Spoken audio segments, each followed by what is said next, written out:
Hey everybody, welcome back to the Resistance Book Club. My name is Keita, and this here is books that my bestie bought me. So let's sit back, relax, and let's get to it.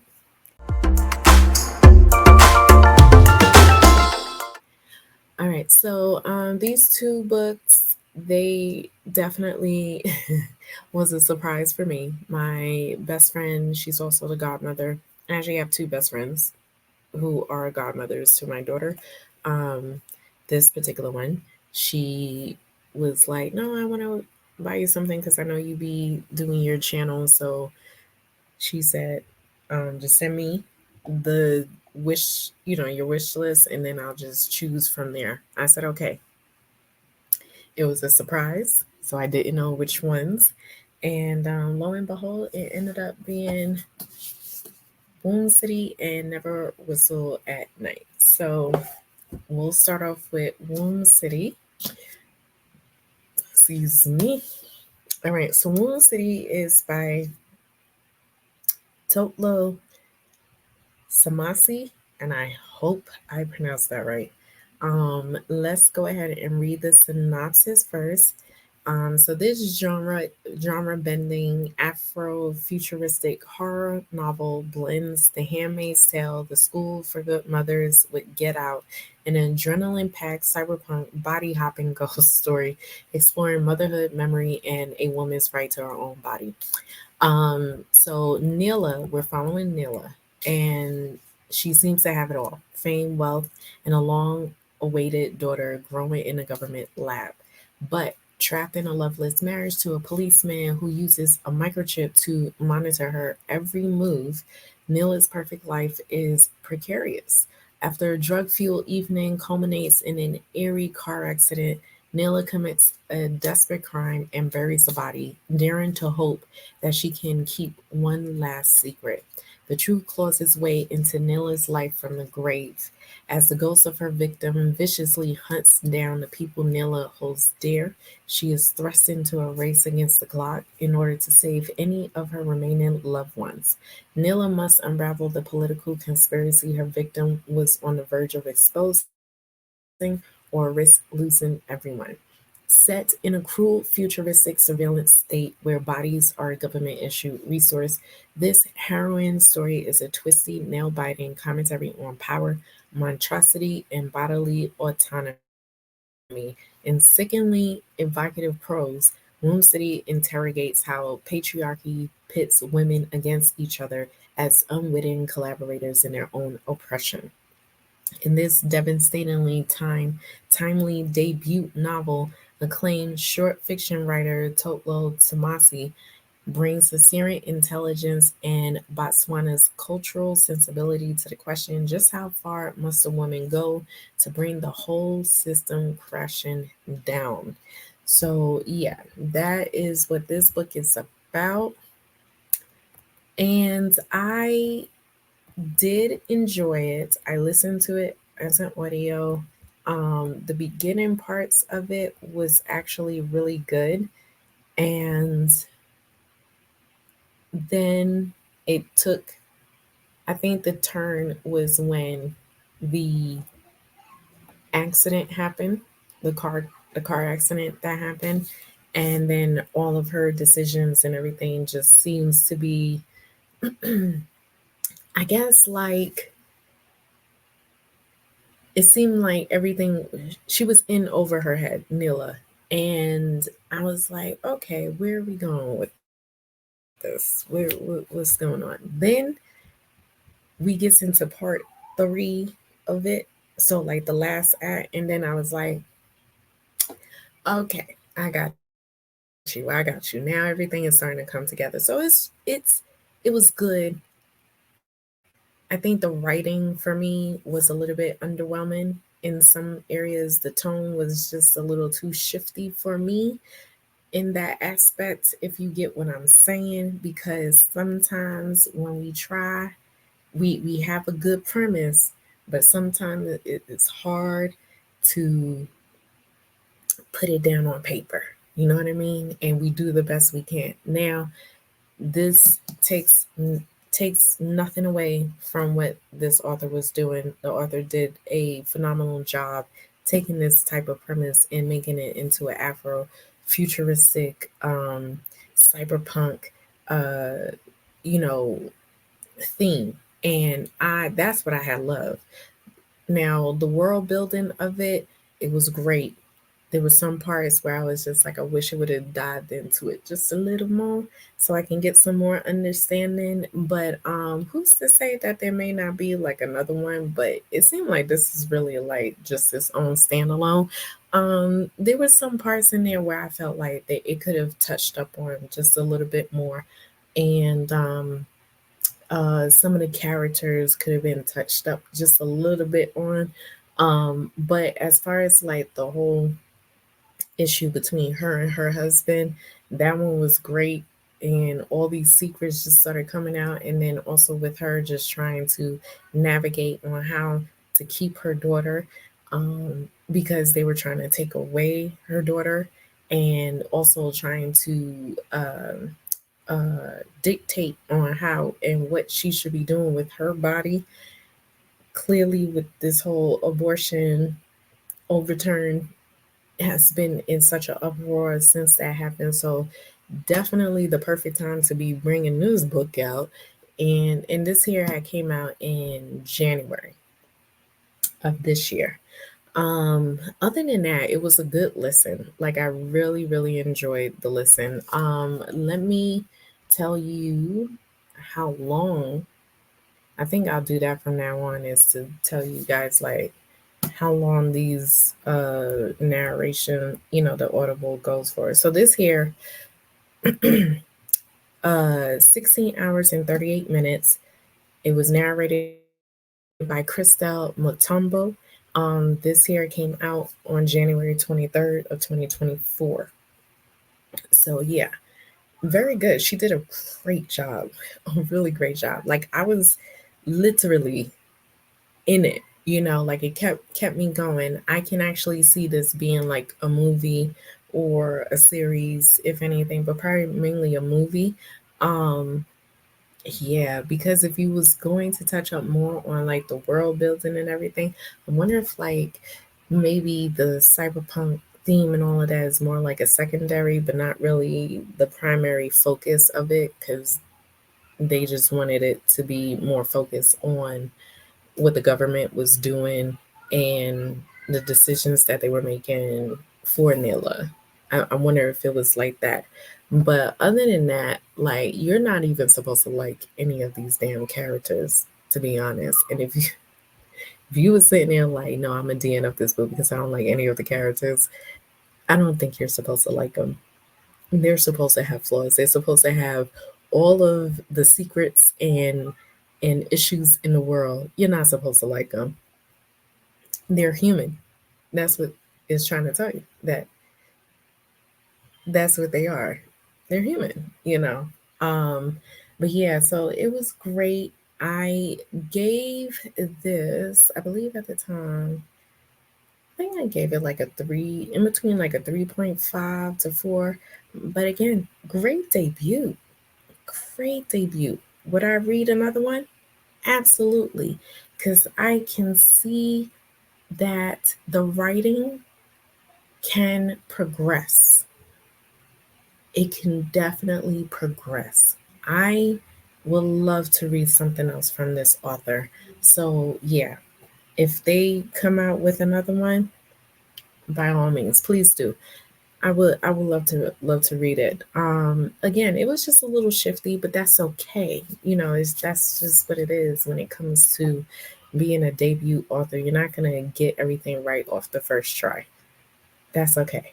Take with a grain of salt that with the Afrofuturism and the cyberpunk, all of that world building, it's there, but it's not really there. The story is what matters the most. Okay, and that's all I have to say about it. But really good debut. Next one, Never Whistle at Night. And this here is a whole dark fiction of anthologies written by multiple indigenous authors. And I am actually I'm going to read out all of these authors. So you have Norris Black, you have Amber Blazer Warzala, Phoenix Bourdreau, Sherry Demeline, Carson Faust, Kelly Jo Ford, Kate Hart, Shane Hawk, Brandon Hobson, Darcy Little Badger, Conley Lyons, Nick Medina, Tiffany Morris, Tommy Orange, Mona Susan Power, Marcy R. Rendon, Wabashig Rice, Rebecca Roanhorse, Andrea L. Rogers, Morgan Talty, D.H. Trujillo, Theodore C. Van Alst Jr., Richard Van Camp, David Heska Wombley Whedon, Royce K. Young Wolf, and Matilda Zeller. That was a lot. But they all deserve to have their names be spoken. So many indigenous people believe that one should never whistle at night. This belief takes many forms. For instance, Native Hawaiians believe it summons the hukapo, the spirits of ancient warriors. The Native Mexicans say it calls lakuza, a witch that can transform into an owl. But what all these legends hold in common is the certainty that whistling at night can cause evil spirits to appear and even follow you home.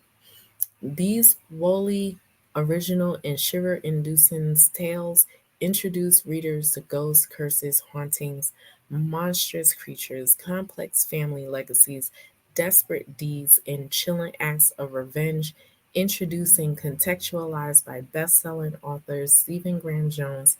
These stories are a celebration of indigenous people's survival and imagination in a glorious reveling in all the things an ill-advised whistle might summon. That's from that was the synopsis. So this here I listened to it, and let me see how long. It was pretty long, but not really. 13 hours and 23 minutes. It did have a whole different set of narrators. You had Erin Tripp, L. Maja Tailfeathers, Joel Peters, um, Kaintio Horn, Lisa Cromartie, Micah Harper, Shane Ghostkeeper, Sheldon Elter, Tara Sky. Oh my God. It was a lot. Um, and a whole bunch of others, to say the least. And they did an exceptional job with this anthology. I really enjoyed it. I actually given it 4 stars, and that's saying something. Cause honey, the Out There Screaming with Jordan Peele, I was like, we're struggling with this one. I had to DNF it, to be honest. Now, speaking of Out There Screaming, I was introduced to Rebecca Roanhorse, and I'll start off with her. I was introduced to her with Out There Screaming because I never read anything from her. So I read Iron Tooth because it's like towards the very beginning of the book. Do you know that story still stays with me? And I love that short story. I love that one. And I was like, okay, all right. So she's in this one. So I said, all right, let's see what she got. I was like, no, White Hills, no. We missed it with that one. I didn't get it. I really didn't. I don't know. It just didn't, it did nothing for me. So Iron Tooth from Out There Screaming was a whole lot better than the White Hills short story. And, I didn't get it with this one. I really didn't. The other ones I did. There was practically like maybe 2 or 3 in here that just was like, you know, you're gonna get those, right? Um, Now the ones that I did enjoy, And I believe it was like once I got towards the end of it, that's saying something too. Um, I believe Sundays, that one is by David Haskell Wambley Whedon. Uncle Robert's Rise to Lightning, I like that one. That one is Kate Hart's one. Um, do do do do do. Night Moves by Andrea L. Rogers and The Scientist Horror Story. That one stuck with me. Darcy Little Badger. Those were really good. I believe. Wait, the Shane Hawk. Hold on, because Shane Hawk did Behind Colin's Eyes. Honey, if that was your way of introducing that to me, nope, didn't do nothing. So towards the front of this book, it was okay. It wasn't until I got towards the end and I was like, yeah, we're getting somewhere. I'm starting to like it.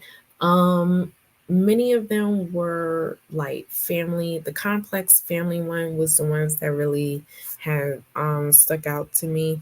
Also the chilling acts of revenge, those were good, but the monstrous creatures just kind of fell short for me in some of those in some of the stories, as well as like the hauntings and stuff.